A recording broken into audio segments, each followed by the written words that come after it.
Good morning everyone और it might be good evening. आज हम बात करेंगे आपके class 12th political science book number 2 जिसका नाम है challenges to nation building. Sorry, chapter का नाम है आपका challenges of nation building. Challenges of nation building में आज हम देखेंगे कि कैसे इंडिया पार्टीशन के बाद कैसे इंडिया की इंटरनल और एक्सटर्नल बाउंड्रीज को सेट किया गया, कैसे बॉर्डर्स को सेट किया गया। हम इस चैप्टर में यही देखेंगे। चलिए शुरू करते हैं। मेरा नाम है यश। आइए, चैलेंजेस ऑफ नेशन बिल्डिंग देखिए जरा। ये चैप्टर स्टार्ट होता है हमारे first prime minister Jawaharlal Nehru. Jawaharlal Nehru constituent assembly में, जो हमारी एंट्रिम गवर्नमेंट है जो कि कांग्रेस की बनी आफ्टर ब्रिटिशर्स, जब ब्रिटिशर्स छोड़ के चले गए, उनके बाद जब कांग्रेस की गवर्नमेंट बनी उसके बाद हमारे फर्स्ट प्राइम मिनिस्टर बने जवाहरलाल नेहरू। जवाहरलाल नेहरू के प्राइम मिनिस्टर बनने के बाद, अब भाई प्राइम मिनिस्टर बने हैं तो कुछ करना होगा, एंगेज होना होगा पब्लिक से। कॉन्स्टिट्यूंट असेंबली, असेंबली यानी कि एक ग्रुप बना और कॉन्स्टिट्यूंट असेंबली के अंदर बहुत सारे लोग बैठे, बहुत सारे लोग कॉन्स्टिट्यूएंट असेंबली के अंदर बैठे और यहाँ पर जो हमारे पीएम है जो कि हैं जवाहरलाल नेहरू, ये अब यहाँ पर एक स्पीच दे रहे हैं। बड़ी फेमस स्पीच है वो। उस स्पीच का नाम क्या है? We made a tryst with destiny. ये एक इंपॉर्टेंट आपका एक पॉइंट बन जाता है क्योंकि अक्सर सीबीएसई बोर्ड एग्जाम के अंदर ये क्वेश्चंस पूछ लेता है कि जवाहरलाल नेहरू की स्पीच का नाम क्या था। तो क्या था उनका नाम? Tourist with destiny.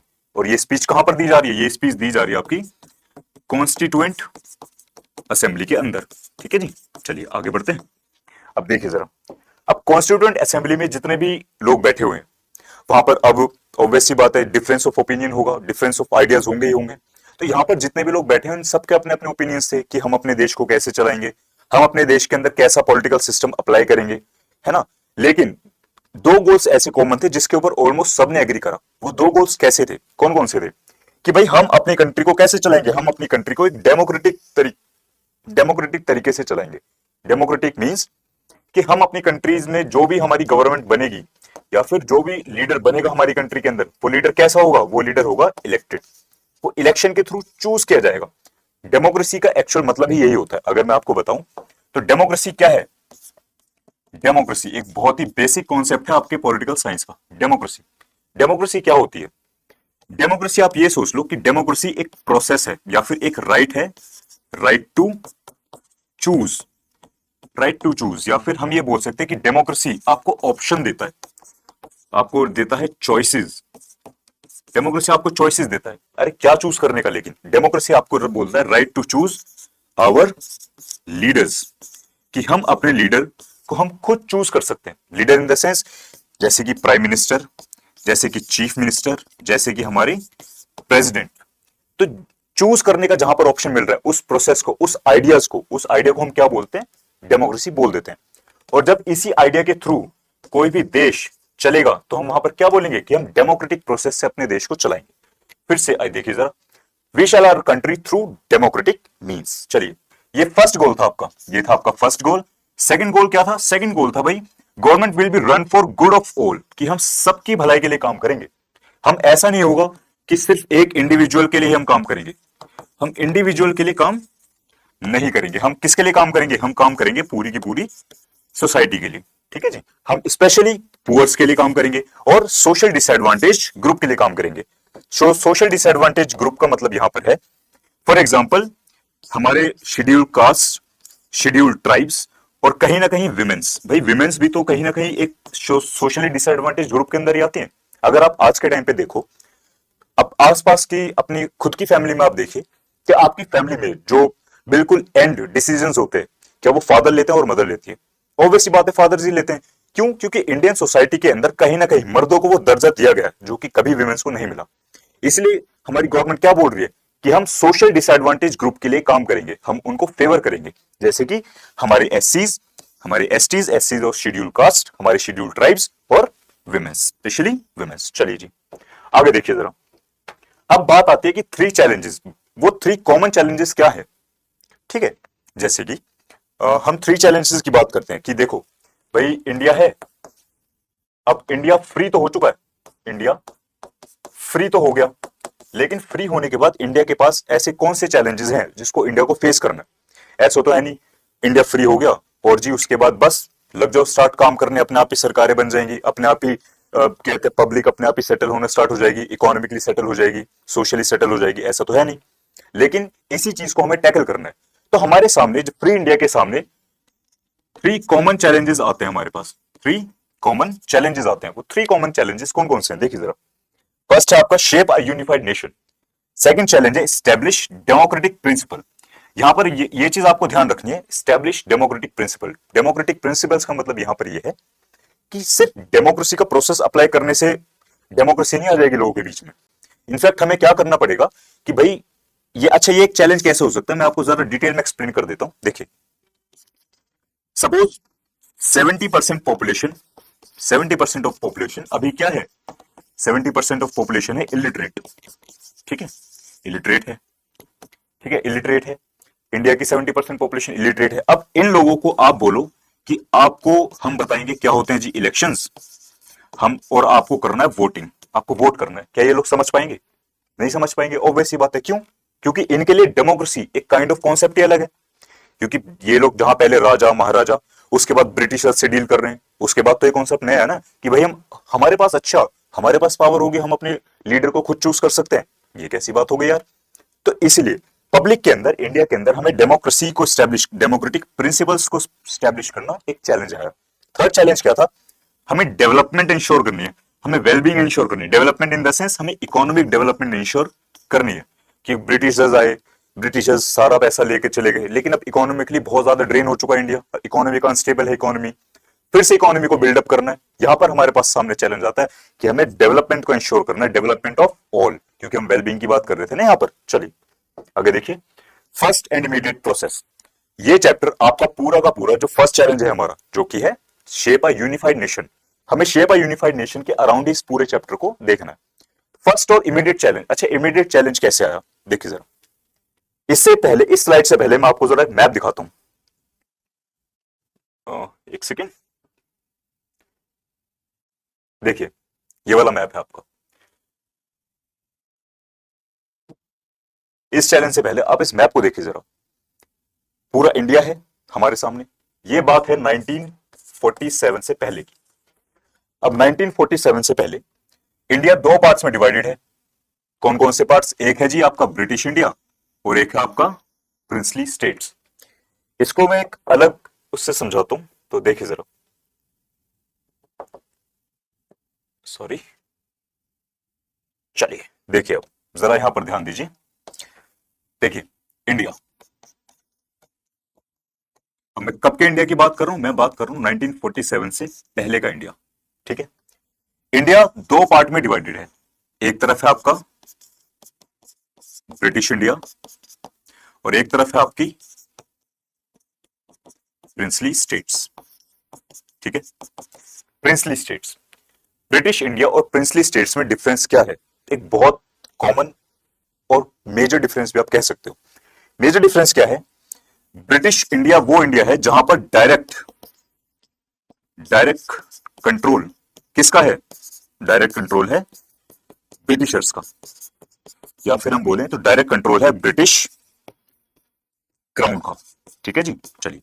लेकिन जब बात आती है प्रिंसली स्टेट्स की, अब प्रिंसली स्टेट्स में कंट्रोल किसका है?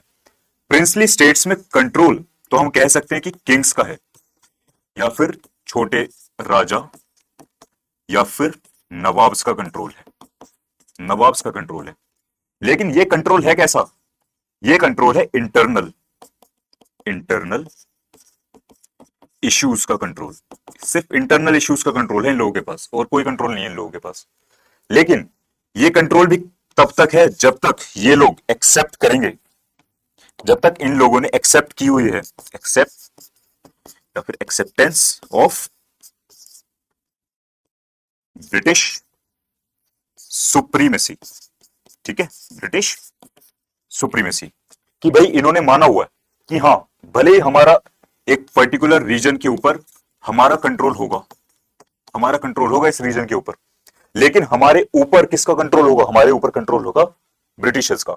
हम ब्रिटिश सुप्रीमेसी को एक्सेप्ट कर रहे हैं। हमारा रीजन का जो कंट्रोल है, सिर्फ कुछ मामलों में हमारा कंट्रोल होगा। फॉर एग्जाम्पल पुलिसिंग हो गई, सॉरी पुलिसिंग कह रहा हूं, फॉर एग्जाम्पल एजुकेशन हो गया, हॉस्पिटैलिटीज हो गई, है ना, सिविक कंट्रोल हो गया। Civic control in the sense कि आप रोड्स बनाएंगे, बिल्डिंग्स बनाएंगे, इंफ्रास्ट्रक्चर बनाएंगे, ये वाला कंट्रोल होगा हमारे पास। वो भी इंटरनली कंट्रोल होगा। जो हमारा रीजन है, जो हमारी स्टेट है, उसके जो फॉरेन अफेयर्स होंगे, उस पर हमारा कोई भी कंट्रोल नहीं होगा। उस पर कौन कंट्रोल करेगा? सीधा ब्रिटिशर्स कंट्रोल करेंगे। और एक सिंपल कॉन्सेप्ट में अगर आप समझो तो जी ब्रिटिशर्स का कंट्रोल होगा किंग्स के ऊपर और किंग्स का कंट्रोल होगा अपनी स्टेट्स के ऊपर। ये एक्चुअल में कॉन्सेप्ट है आपका प्रिंसली स्टेट्स का। ये होती है जी प्रिंसली स्टेट्स। अब इंडिया के अंदर टोटल कितनी प्रिंसली स्टेट्स हैं? इंडिया के अंदर है टोटल 565 प्रिंसली स्टेट्स। ठीक है, चलिए अब आइए जरा इस पे first and immediate challenge. First and immediate challenge actual में था क्या? Shape a unified nation, obvious सी बात है। बट जब हम बात करते हैं इंडिया की, तो इंडिया डाइवर्सिटी की जगह है, बहुत खतरनाक लेवल की डाइवर्सिटी है। डाइवर्सिटी इन द सेंस और डिफरेंसेस हैं यहां पर बहुत ज्यादा। ठीक है, सॉरी, डिफरेंसेस हैं यहां पर बहुत सारे। डिफरेंसेस कैसे? वो डिफरेंस हो सकता है आपका लैंग्वेज के अंदर, भाई अलग अलग लैंग्वेज बोलते हैं लोग। वो डिफरेंस हो सकता है कल्चर के अंदर, लोग अलग अलग कल्चर फॉलो करते हैं। वो डिफरेंस हो सकता है आपका रिलीजन्स के ऊपर, कि रिलीजन अलग अलग रिलीजन्स है हमारे पास में। तो इसी को हम बोलते हैं diversity. Difference is known as diversity. Difference of religion, difference of culture, difference of history, difference of languages, इसी को हम क्या बोल रहे हैं? डाइवर्सिटी। अब एक बड़ी कॉमन से समझने वाली बात है कि जब कुछ लोग हैं उनके आइडियाज सेम है, वो सेम तरीके से सोचते हैं, उनके इश्यूज सेम है, उनके वो जो प्रिंसिपल्स को फॉलो करते हैं। फॉर एग्जांपल भाई, मुझे वेस्टर्न कपड़े पहनना पसंद है, मेरे फ्रेंड को भी वेस्टर्न कपड़े पहनना पसंद है, और हमारे जो ग्रुप है, काइंड ऑफ हमारा ग्रुप है, 10-12 लोग का हमारा ग्रुप है, और हम सब लोगों को वेस्टर्न ड्रेसेस पहनना काफी पसंद है। तो हम लोगों के आपस में बनेगी कि नहीं बनेगी? बताइए। ऑब्वियस सी बात है, हमारी लोगों के आपस में बनेगी। लेकिन जब हमारा ग्रुप, सपोज 12 लोगों का ग्रुप है, और अगर हमारे ग्रुप में बात आती है कि भाई मुझे वेस्टर्न पसंद है, आपको इंडियन पसंद है, आपको चाइनीज पसंद है ना, आप जी आपको अफ्रीकन ड्रेसेस पसंद है, अफ्रीकन ट्राइब्स के ड्रेसेस पसंद है, तो कहीं ना कहीं एक क्लैश ऑफ आइडियोलॉजीज होगी कि नहीं होगी? Clash of ideologies. Clash of ideologies का मतलब यहां पर यह है कि पक्की बात है, तब अगर डिफरेंस हो, डिफरेंट ओपिनियंस होंगे, डिफरेंट कल्चर होगा, डिफरेंट आइडियोलॉजीज होंगी, तो कहीं ना कहीं मैं ये चाहूंगा कि मेरी आइडियोलॉजी को ये सामने वाला फॉलो करे, ना कि मुझे उसकी फॉलो करनी पड़े, है ना? यही मैं चाहूंगा, ऑब्वियस सी बात है। इसी के चलते क्लैशेस होंगे। लेकिन जब डिफरेंसेस होंगे, आइडियोलॉजीज का डिफरेंसेस होगा, क्या तब पॉसिबल है कि हम सब एक साथ मिलकर रह सकें? ये तब ज्यादा पॉसिबल था जब सबको ही वेस्टर्न कपड़े पहनना पसंद था। ऑब्वियस सी बात है, तब ज्यादा पॉसिबल था। यही चैलेंज एक्चुअल में यहां पर आता है कि भाई इंडिया कॉन्टिनेंटल साइज की जगह है, बहुत बड़ा लैंडमास है इंडिया का, और बहुत बड़े लैंडमास के साथ साथ इंडिया के अंदर डाइवर्सिटीज हैं बहुत सारा। ठीक है, और ये माना गया कि भाई country full of such kind of diversity could not remain together. और ये माना गया कि भाई इतनी सारी डाइवर्सिटी के साथ इंडिया एक साथ रह ही नहीं सकता, और चलो एक बार साथ को आ भी जाए तो बहुत लंबे टाइम तक साथ नहीं रह सकता। ये माना भी गया। क्या इसका कुछ एग्जांपल देखने को मिलता है? बताइए। ऑब्वियस बात है, देखने को मिलता है भाई। पार्टीशन देखिए आपके सामने लिखा हुआ है, पार्टीशन ऑफ द कंट्री। अरे पार्टीशन ऐसे ही तो हुआ था। डाइवर्सिटी किस चीज की? रिलीजन की डाइवर्सिटीज थी। हिंदू मुस्लिम डाइवर्सिटी थी, दोनों क्लैश ऑफ आइडियोलॉजीज था, अलग अलग हो गए। हिंदूज अलग नेशन में चले गए जिसको हम पाकिस्तान बोलते हैं, और सॉरी मुस्लिम्स अलग नेशन में चले गए, और हिंदूज इंडिया के अंदर रह गए। हुआ कि नहीं हुआ? पार्टीशन अलग हो गई। यही एक एक्चुअल में डर भी बना कि भाई जैसे हम इंडिया पाकिस्तान अलग हो गया, इंडिया के भी अलग अलग हो जाएगा इंडिया भी। क्यों? क्योंकि इतनी सारी डाइवर्सिटीज हैं। आगे चलते हैं, देखिए जरा, अब बात आती है पार्टीशन की। पार्टीशन क्या था, क्यों हुआ, पार्टीशन के कॉन्सिक्वेंसेस क्या थे? सबसे पहले हम टर्म समझते हैं डिस्प्लेसमेंट और आपका रिहेबिलिटेशन। डिस्प्लेसमेंट होता है, सपोज ये है पर्सन ए, ये यहां पर रह रहा है, इसका घर यहां पर है, इसकी जॉब यहां पर है, और अचानक से इसको बोल दिया जाता है कि अब आप यहां से उठ के यहां पर रहोगे, तो अपनी जगह से क्या हो गए? डिस्प्लेस हो चुका है। इसको हम बोलते हैं डिस्प्लेसमेंट। पार्टीशन में यही तो हुआ था। काफी सारे लोग इंडिया से कहां गए? पाकिस्तान में गए, और काफी सारे लोग पाकिस्तान से कहां आए? इंडिया की तरफ आ गए। डिस्प्लेसमेंट हुआ पॉपुलेशन का। रिहेबिलिटेशन, अब रिहेबिलिटेशन एक्चुअल में क्या है? देखिए, सपोज इंडिया से ये ए पाकिस्तान में चला गया, ठीक है जी, वहां पर जाके अब इसको दोबारा से स्टैब्लिश करा गया, इसको एक घर दिया गया, इसको जॉब मिली, दोबारा से इसको स्टैब्लिश किया गया, इसकी हैबिटेट वहां पर क्रिएट कर दी गई। ये है रिहेबिलिटेशन। चलिए, two nation theory. Two nation theory क्या है? एक बहुत पॉपुलर, बहुत फेमस थ्योरी है, आप लोगों ने अक्सर सुना होगा। मोहम्मद अली जिन्ना, ठीक है, मोहम्मद अली जिन्ना, ये रे भाई साहब मोहम्मद अली जिन्ना। मोहम्मद अली जिन्ना आते हैं, और मोहम्मद अली जिन्ना को एक दिखता है कि भाई ब्रिटिशर्स इंडिया को छोड़ के जाने की फिराक में है। अब मोहम्मद अली जिन्ना को दिखा कि कांग्रेस पार्टी, ऑब्वियस सी बात है, ऑलरेडी रूल के अंदर आएगी कांग्रेस पार्टी, क्योंकि नेशनल मूवमेंट के अंदर कांग्रेस पार्टी का ही बोलबाला था, फ्रंट साइड पे कांग्रेस पार्टी ही थी। तो ऑब्वियस सी बात है, जब ब्रिटिशर्स जाएंगे तो अपनी पावर किसको सौंप के जाएंगे? कांग्रेस पार्टी को देकर जाएंगे। कांग्रेस पार्टी के अंदर अक्सर ऑलमोस्ट 70 to 80% लोग हिंदूज थे, और हम कह सकते हैं हिंदूज थे, सिख्स थे, है ना, मुस्लिम्स भी थे, लेकिन मेजोरिटी हिंदूज की थी। मोहम्मद अली जिन्ना को लगता है यार, जब कांग्रेस पार्टी रूल में आएगी, गवर्नमेंट बनाएगी, तो कहीं ना कहीं इनडायरेक्टली किसका रूल चलेगा? लॉज किसके फेवर्स में बनेंगे? हिंदूज के फेवर्स में बनेंगे जी। इसलिए तो हमें एक काम करो, हम अपना अलग रहना चाहते हैं, और हम चाहते हैं अलग नेशन, हम चाहते हैं सेपरेट कंट्री, ठीक है। यहीं से आते हैं Mohammad Ali Jinnah two nation theory के ऊपर। Mohammad Ali Jinnah in the sense Muslim League, उनकी पार्टी का नाम क्या है? मुस्लिम लीग। मोहम्मद अली जिन्ना बोलते हैं कि देखो, इंडिया एक से नहीं बना, इंडिया एक्चुअल में दो लोगों से बना है। यहां पर दो लोगों से उनका मतलब है दो कम्युनिटीज से बना है और दो रिलीजन से बना है, ठीक है, दो रिलीजन से बना है। First is Hindu and second is Muslim, दो लोगों से बना है। और जैसे दो तलवार एक मैदान में नहीं रह सकती, वैसे ही सेम ये दो लोग एक ही घर, एक ही जगह, एक ही नेशन में नहीं रह सकते। तो हमें क्या चाहिए? हमें चाहिए जी अलग नेशन।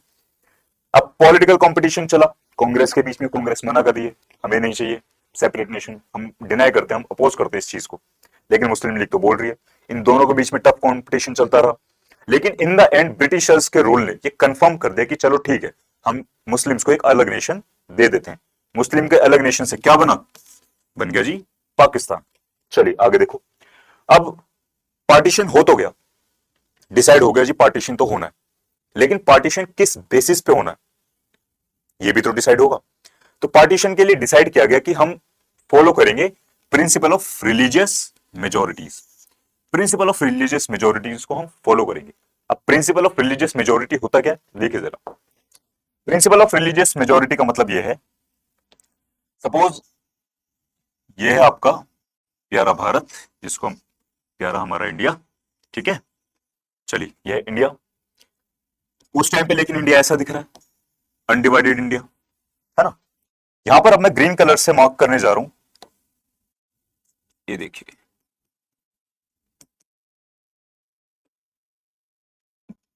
ठीक है, और सेम इस तरह। लेकिन आप ये चीज थोड़ा देखिए कि मैं डेप्थ कहां पर ज्यादा दे रहा हूं, ठीक है। सेम फॉर हिंदूज,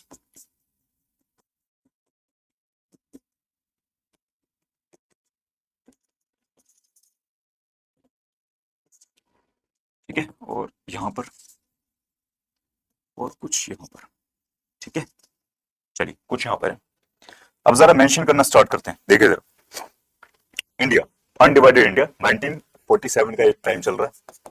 1947 में अभी डिसाइड किया गया कि भाई अलग देश तो बनेगा, ऑब्वियस सी बात है बनेगा, लेकिन हम इसको डिवाइड कैसे करें? हम डिवाइड कैसे करेंगे? तो डिसीजन हुआ कि हम डिवाइड करेंगे रिलीजियस मेजोरिटीज के ऊपर। अभी हमने जस्ट देखा रिलीजियस मेजोरिटी के ऊपर। रिलीजियस मेजोरिटी का यहां पर मतलब यह, सपोज हम लेते हैं इस वाले एरिया को, ठीक है, और बंगाल साइड का एरिया है, हम लेते हैं बंगाल को। अब बंगाल में हमने देखा कि हिंदूज की पॉपुलेशन कहां पर ज्यादा है और मुस्लिम्स की पॉपुलेशन कहां पर ज्यादा है। हमने देखा भाई ये बंगाल है, ये वेस्ट साइड, कि वेस्ट साइड में बंगाल में हिंदू ज्यादा हैं, और बंगाल के ईस्ट साइड में हमने देखा मुस्लिम ज्यादा हैं। तो एक काम करो, हम बंगाल को डिवाइड करते हैं, और एक तरफ आपका बना वेस्ट बंगाल, जो कि किसके हिस्से में आया? इंडिया के पास आया, और एक तरफ आपका बना ईस्ट बंगाल, या फिर जिसको हम बोलते हैं ईस्ट पाकिस्तान, कि भाई मुस्लिम्स एरिया है और मुस्लिम्स मेजोरिटी एरिया किसके पास जाएंगे? पाकिस्तान के पास जाएंगे। सेम पंजाब की कहानी, पंजाब में भाई ईस्ट पंजाब के अंदर हिंदू ज्यादा हैं, और वेस्ट पंजाब के अंदर आपके मुस्लिम्स लोग ज्यादा हैं। तो ऑब्वियस बात, हम पंजाब को डिवाइड करेंगे और वेस्ट पंजाब किसके अंदर चला जाएगा? पाकिस्तान के अंदर चला जाएगा, और ऑटोमेटिक ईस्ट पंजाब किसके अंदर ऐड हो जाएगा? अपना इंडिया के अंदर ऐड हो जाएगा। यह है आपकी रिलीजियस मेजोरिटीज का प्रिंसिपल, कि हम इंडिया को डिवाइड कैसे करेंगे? हम इंडिया को डिवाइड करेंगे रिलीजियस मेजोरिटीज के बेसिस पे।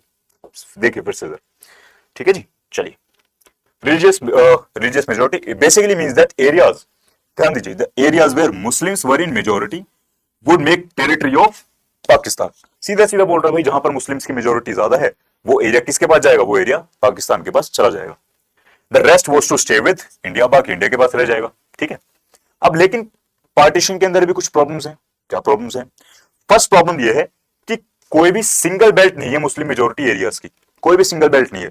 सिंगल बेल्ट का मतलब यह है कि सपोज ये अगर एक एरिया है, तो इस एरिया के अंदर ऐसा नहीं है कि मुस्लिम सिर्फ इसी एरिया के अंदर रह रहे हैं, बल्कि मुस्लिम्स कैसे कर रहे हैं, मुस्लिम्स कुछ यहां पर है, कुछ यहां पर है, कुछ यहां पर है, कुछ यहां पर है, कुछ यहां पर है, कुछ यहां पर है, कुछ यहां पर है, डिवाइडेड है, बाइफरकेटेड हो रखे हैं, ठीक है, बहुत सारी जगह पर डिवाइडेड है मुस्लिम, मतलब डिवाइड इन द सेंस बहुत सारी जगह पर फैले हुए मुस्लिम्स, ठीक है। There were two areas of concentration, लेकिन जो एक पूरे इंडिया के लैंडमार्क्स में अगर आप देखो, दो एरियाज ऐसे थे जहां पर कॉन्सेंट्रेशन में अभी भी मुस्लिम पॉपुलेशन है।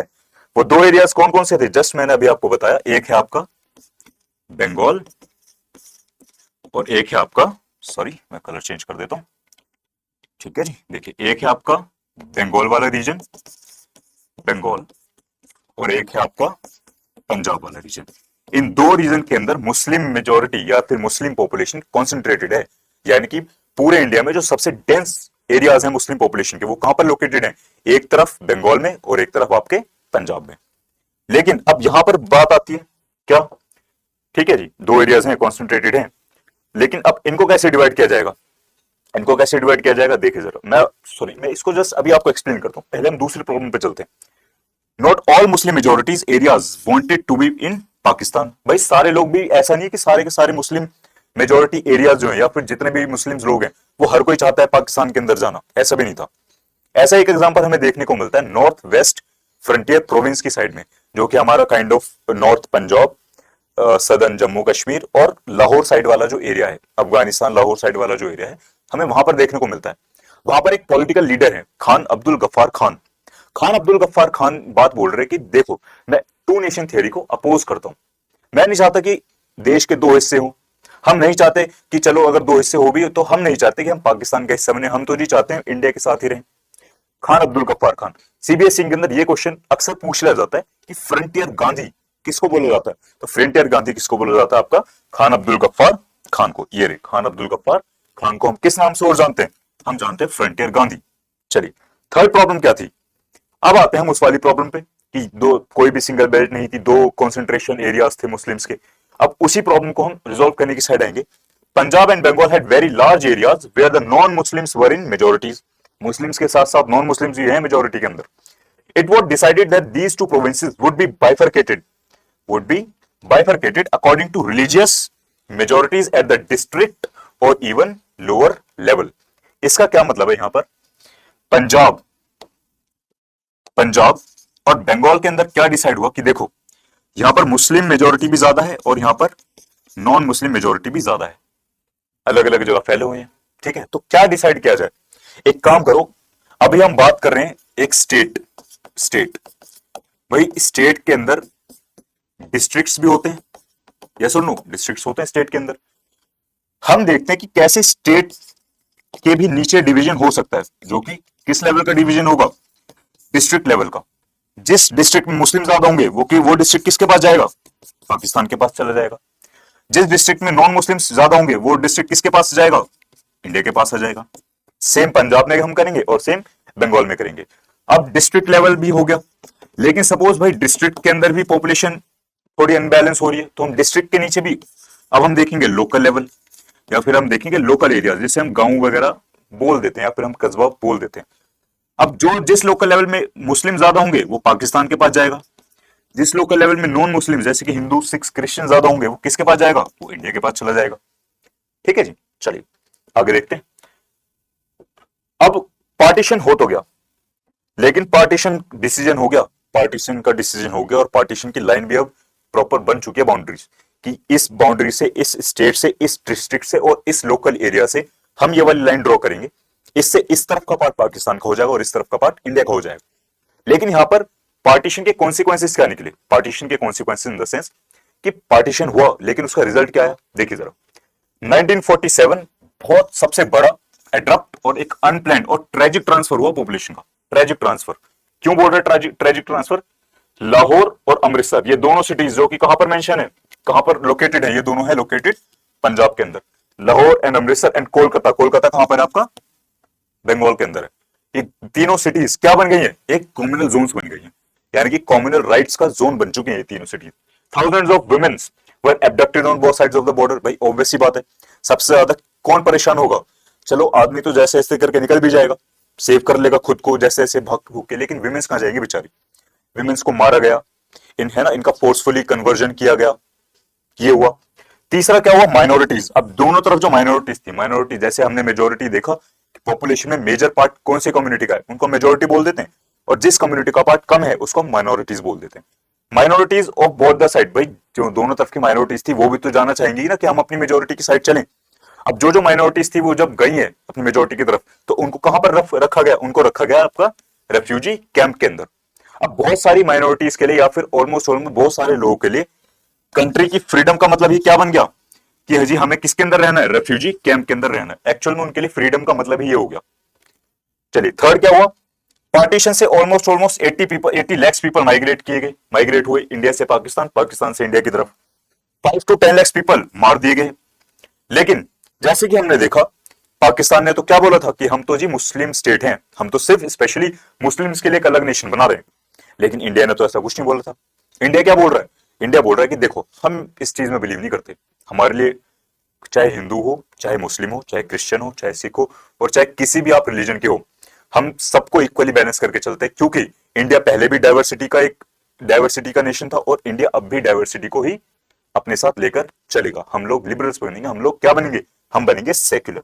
हम अपने देश को कैसा बनाएंगे? हम अपने देश को बनाएंगे सेक्युलर। और ये वाला पॉइंट बहुत ज्यादा इंपॉर्टेंट हो जाता है, क्योंकि आपकी बुक के पीछे जस्ट इसी पॉइंट के ऊपर एक क्वेश्चन भी है कि वो क्या पॉइंट्स थे, वो क्या रीजंस थे जिसकी वजह से जवाहरलाल नेहरू जो कि हमारे पीएम थे, उन्होंने इंडिया को सेकुलर बनाए रखने का डिसीजन लिया। चलिए अब बात आती है, अच्छा इवेंट्स लीडिंग टू पार्टीशन देख लो भाई। विमेंस परेशान हुई है ना, arm clash in the sense, भाई लोग हथियारों के साथ लड़े, पाकिस्तान, इंडिया, सिक्स, मुस्लिम, हिंदूज सब लड़े आपस में। चलिए आगे देखते हैं। अब आते हैं हम इंटीग्रेशन ऑफ प्रिंसली स्टेट्स के ऊपर। इंटीग्रेशन ऑफ प्रिंसली स्टेट्स का मतलब है, अभी तक हम क्या देख रहे थे? अभी तक हमने देखा कि कैसे इंडिया की एक्सटर्नल बाउंड्रीज हमने कैसे सेट की। अभी तक हमने ये देखा कि इंडिया, पाकिस्तान या फिर इंडिया की नेबरिंग बाउंड्रीज हमने कैसे सेट की। लेकिन अब बात आ गई है इंडिया के अंदर की, कि भाई इंडिया के अंदर भी तो स्टेट्स हैं, इंडिया के अंदर भी तो बॉर्डर्स हैं, इंटरनल बॉर्डर्स है कि नहीं है? Internal borders. अब इंटरनल बॉर्डर या फिर इंटरनल बाउंड्री को हम कैसे सेट करेंगे, और ये सेट हो भी पाएंगे कि नहीं हो पाएंगे? क्यों?